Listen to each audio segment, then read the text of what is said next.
الحمد لله رب العالمين، والصلاة والسلام على نبينا محمد وآله وصحبه ومن تبعهم بإحسان إلى يوم لقائه. صيام يوم الجمعة منفردا، يوم عرفة ويوم عاشوراء، هل يجوز صيامه منفردا أم لا؟ يجوز ذلك ولله الحمد. لما؟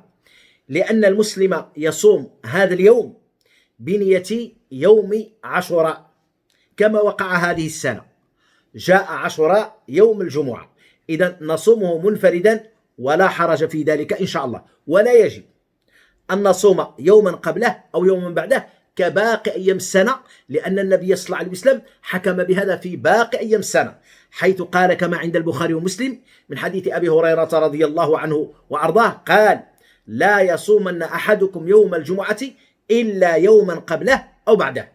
هذا في باقي الأيام، لكن إذا وافق يوم عاشوراء كهذه السنة أو يوم عرفة أو أيام البيض أو أيام نذر أو قضاء رمضان، هذا كله يختلف ويصومه المسلم منفردا ولا حرج.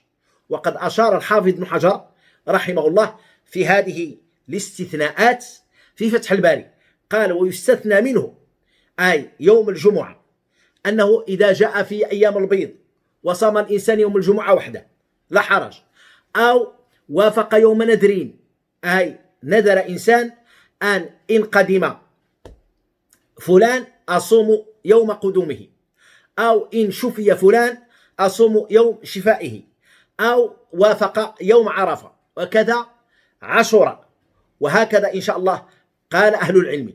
وكذلك قالوا بأن إذا كان هذا الصيام صيام قضاء يوم رمضان، الإنسان إذا صام يوم الجمعة منفردا وهو يقضي صيام رمضان كذلك جائز. المهم الحمد لله أن صيام يوم الجمعة منفردا في يوم عاشوراء جائز ولا حرج في ذلك، لأن الصائم ينوي بصيامه عاشوراء ولا ينوي به الجمعة، فإذا قصد الجمعة وحدها هذا هو المكروه. والجمهور أنها كراهة تنزيه لا تحريم، هذه الكراهة فهي تنزيه عند جمهور العلماء، لكن أين هذه الكراهة تكمن؟ إذا قصد الإنسان أن يصوم يوم الجمعة لوحده بدون سبب آخر. أما إذا صادف يوم عاشوراء مثلا كهذه السنة وهو يقصد أن يصوم عاشوراء للجمعة فهذا جائز بفضل الله تبارك وتعالى ولا حرج في ذلك. لكن المسلم يحب الخير، إذا صام يوما قبله أو بعده فهذا أكمل وأطيب لله الحمد. هذا، وصلي اللهم على نبينا محمد وعلى آله وصحبه أجمعين.